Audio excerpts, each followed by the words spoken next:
Alors, une fois que vous avez fait votre introduction en bonne et due forme, vous pouvez passer à l'argumentation. Et je vais laisser Sacha détailler l'argumentation, du moins les 2 premiers points. Je vous en avais dit un mot en introduction, mais parce que c'est l'alpha et l'oméga de l'éloquence, de la prise de parole, la structure et la pédagogie. Et puis aussi parce que la pédagogie, c'est la répétition, c'est pour ça qu'il me permet de le répéter. Mais si vous voulez, commençons par la structure et la pédagogie, puis après on verra les 2 piliers de l'argumentation, convaincre et persuader. Donc d'abord sur la structure et la pédagogie. Évitez, et là regardez-moi dans le blanc des yeux si vous voulez, et souvenez-vous, évitez l'argutie. Qu'est-ce que l'argutie? C'est finalement une compilation, une addition d'arguments. C'est 3, 4, 7, 10 arguments, mais au final on est perdu. Mais de quoi vous nous parlez?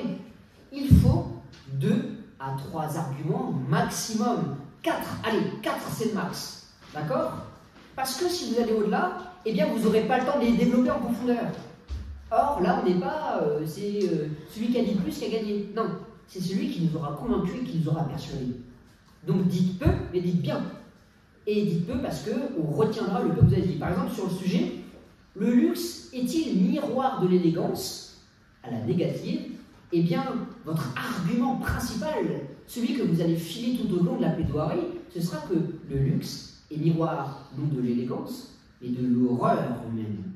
Et donc, vos sous-arguments, et donc la structure de la plaidoirie, ça va être commencé par argument historique. Eh bien, les mines d'argent sous Rome, où on balançait les traces dans des mines jusqu'à ce qu'ils crèvent. Puis après, c'est l'exemple le plus récent, des mines de composants d'iPhone au Congo.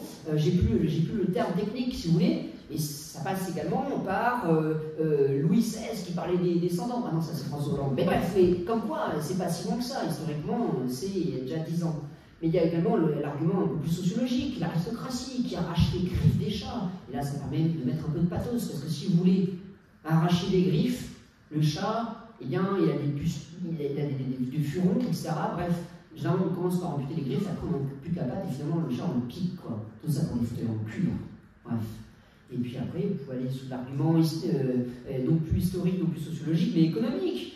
Et puis enfin, eh ben, l'art. Par exemple, vous pouvez prendre l'exemple de Louis de Funès et du tatoué, où c'est un cinglé qui veut découper la peau d'un homme, d'un légionnaire qui a un Modigliani sur son dos. Ou alors le portrait de Dorian Gray. Voilà.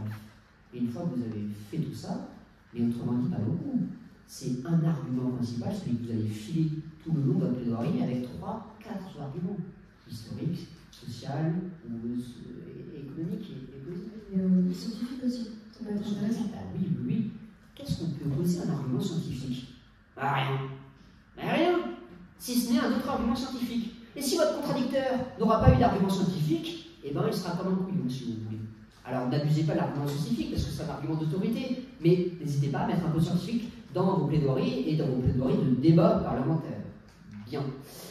Si vous voulez, pour vous parler de l'intérêt d'avoir de la structure, c'est-à-dire de respecter l'accroche, la définition du terme du sujet, l'interprétation, etc. Prenez un escalier. Si vous voulez, l'accroche c'est une marche, la définition du terme du sujet c'est une autre. Admettons, vous ratez la définition du terme du sujet, vous ratez une marche, et vous vous pétez la gueule. Vous pétez la gueule. Sinon, on peut prendre un autre exemple, celui des briques du mur. Il vaut mieux, comme disait Hervé Cosse, décidément, 2, 3 bonnes briques bien taillées sur lesquelles construire un mur, le mur de votre pensée, sur lequel viendra se péter les dents le contradicteur, plutôt que des briques, plein de petites briques, mais qui vont s'effriter, qui sont mal taillées, et qui au final feront tomber tout le mur. D'accord? Il en suffit d'une parfois, une brique mal taillée. On se dit, mais au final, là, on est 400 dans l'amphithéâtre, alors, ou moins, ou plus, bref. Pourquoi est-ce qu'on l'écouterait là? Parce que certes, il nous a dit que des bonnes choses, mais là, il est en train de nous dire n'importe quoi. Je n'ai pas que ça à faire. Et donc, c'est pour ça qu'il vaut mieux 2, 3 bons arguments dont vous êtes sûr qu'il sera percutant et qu'il aura l'adhésion de l'auditoire plutôt que 3, 4 bien et puis 1 ou 2 pourris. D'accord? Bien. Une dernière chose pour la structure à la pédagogie, en fait, il vous faut penser au fil d'Ariane. C'est-à-dire que vous allez mettre le premier point de couture qui sera l'accroche, puis après, vous allez filer par la définition des termes du sujet qui, au final, renverront aux arguments, et chaque argument va être lié par soit une conclusion et une transition, ou alors si vous n'êtes pas, si vous voulez éviter d'être trop scolaire, eh bien, ne faites pas de conclusion à chaque fois que vous dites un argument, mais à minimum, faites des transitions. Bref, filez votre plaidoyer et à la fin, bouclez la boucle avec la conclusion. Nous verrons plus tard. Dernière chose, la deuxième composante de l'argumentation, c'est convaincre et persuader. Convaincre, faire appel à la logique et notamment à l'argument scientifique, et persuader, faire appel au cœur. C'est là que vous allez utiliser des exemples. À chaque fois que vous allez avancer une idée, eh bien, vous mettez un exemple à côté, en face. Vos champs définis avec la structure pédagogique, puisque vous voyez, tout a été dit et je ne voudrais pas trop en dire pour noyer le poisson. Oui, donc oui, si la structure et la pédagogie sont essentielles, il ne faudrait pas oublier non plus que vous avez une grande liberté. Liberté dans la construction de votre argumentaire. Vous avez notamment la possibilité d'utiliser des figures de style, d'ailleurs on vous le recommande. Vous en avez une liste là, mais évidemment elle n'est pas exhaustive. Et le but, ça va être vraiment de construire votre argumentaire qui vous sera personnel. Donc n'hésitez pas à utiliser, comme je vous ai dit, un grand nombre de figures de style, sans forcément en mettre trop. Hein. Si vous mettez toujours des oxymores, au bout d'un moment, ça va devenir redondant. À garder en tête quand même que si vous avez une grande liberté, l'humour, comme Sacha l'a déjà dit, c'est le roi des mécanismes rhétoriques. Donc n'hésitez pas, ne vous forcez pas à faire de l'humour si ça n'est pas votre style, mais si vous vous sentez à l'aise avec le fait de faire des blagues, allez-y, ça ne sera qu'un plus dans votre plaidoirie et c'est ce qui peut vous faire gagner. Les exemples, c'est très important dans votre plaidoirie parce que comme Sacha l'a dit, il faut de la structure mais il faut aussi de la pédagogie. Donc donnez des exemples à chaque fois que vous avez un argument et que vous voulez vraiment l'expliquer parce que ça vous permettra de marteler votre idée et de faire rentrer dans la tête de votre auditoire votre position. Et évidemment, là aussi, vous avez une grande liberté dans le choix des exemples. Ensuite, après la liberté de l'argumentaire, vous avez aussi la possibilité, voire l'obligation de créer du lien avec celui qui écoute. Pour ça, vous avez déjà le mécanisme des questions. N'hésitez pas à poser des questions à votre public. Alors évidemment, ce sera des questions rhétoriques, il ne vous répondra pas. Mais ça lui permettra de capter son attention, puisqu'il va être amené à réfléchir, et en plus de ça, ça va créer un lien avec lui, puisqu'il se sentira impliqué. La question sera d'autant plus efficace si vous maintenez le regard avec celui à qui vous vous adressez. C'est-à-dire que vous posez votre question, vous le regardez et vous marquez un silence. Et là, il sera déjà amené à réfléchir, il aura le temps de le faire, et ensuite, il aura le lien avec vous. Donc vraiment, regardez-le. Et osez interpeller le jury pour créer du lien avec lui et pour lui poser des questions. Par exemple, si Sacha est le président et que je détaille une situation, un exemple juste avant, je peux m'adresser à lui. Monsieur le Président, qu'auriez-vous fait dans cette situation? Donc là, Sacha va s'interroger et je lui laisse le temps de le faire. Mais je regarde bien quand je lui pose la question. Voilà pour les questions. Vous pouvez aussi, mais ça c'est pas pour tous les sujets, appeler à l'action. Parce qu'un discours qui marque va engager l'auditoire et va le pousser à l'action. Mais ça ne sera pas pour tous les sujets. Il y a des sujets qui s'y prêtent plus que d'autres. Si le sujet s'y prête, n'hésitez pas à vous transformer en tribun finalement. Ne faites pas non plus un discours de 5 minutes sur une base politique, mais n'hésitez pas à engager à l'action. Ça impliquera encore plus votre auditoire. Eh bien, écoutez, sans transition, passons à la phase de réfutation. Donc, on a eu l'introduction, accroche, interpellation du jury, on a eu la définition en termes de sujet, après on a eu la phase d'argumentation, et au sein de votre argumentation, au sein du développement de vos idées, il y aura un paragraphe en principe qui sera voué à réfuter les arguments de l'adversaire, surtout pour le débat parlementaire. 30 secondes à 1 minute, hein, c'est presque légal, si vous voulez, c'est le statut de la FFD. Bref.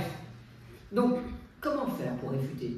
Eh bien, déjà, commencez à anticiper au brouillon pour mieux démonter les adversaires, les arguments de l'adversaire. Autrement dit, traitez votre sujet à la position négative, si par exemple c'est celle qu'on a donnée, mais traitez votre sujet également à la positive, c'est-à-dire à la position de notre adversaire, pour pouvoir essayer d'imaginer ce que lui va pouvoir dire. Et donc, eh bien, avant même qu'il ait parlé, arriver, si vous voulez, avec une banque de données, une banque d'arguments à lui foutre de la gueule, soit Si vous êtes à la négative, bah, vous aurez moins à vous reposer sur l'improvisation. Et si vous êtes à la positive, c'est-à-dire que vous n'aurez pas a priori de droit de réponse et l'autre va parler après vous, donc vous n'aurez pas le moment dédié pour lui répondre, et bien répondez-lui avant même qu'il n'ait parlé. C'est-à-dire anticipez et dites oui, mon contradicteur dira sûrement que l'humanité n'est que quelque chose qui s'effrite, etc. Je dirais que c'est vrai, mais de toute façon elle est intrinsèque. Et après, démonter sous argument, enfin aller plus loin, etc. Bref. Donc si vous êtes à la positive, il faudra anticiper et donc réfuter même si l'autre n'a toujours pas parlé. Et si vous êtes à la négative, essayez d'anticiper en amont pour laisser une place moindre à l'improvisation. D'accord? Donc du coup, je synthétise, ça nécessite de traiter le sujet 2 fois, à votre position négative et aussi à la positive. Et aussi, ça permet d'anticiper votre adversaire qui vous aura en principe anticipé. Si vous voulez, on en est un peu aux échecs.